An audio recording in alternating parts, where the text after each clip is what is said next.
પંચમહાલ જિલ્લામાંથી એક ચોંકાવનારા સમાચાર સામે આવ્યા છે કે જેમાં જ્ઞાતિવાદની ભિન્નતા રાખનાર ઇસમો દ્વારા એક મૃતક મહિલાની અંતિમ વિધિ અટકાવી દીધી હોવાનું સામે આવ્યું છે।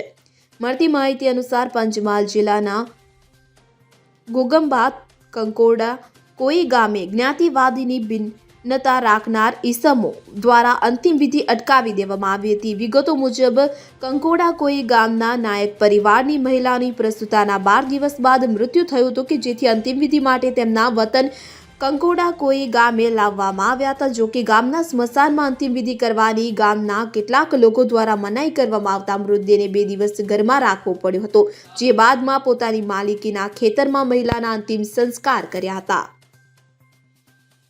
Bureau report CN24 news.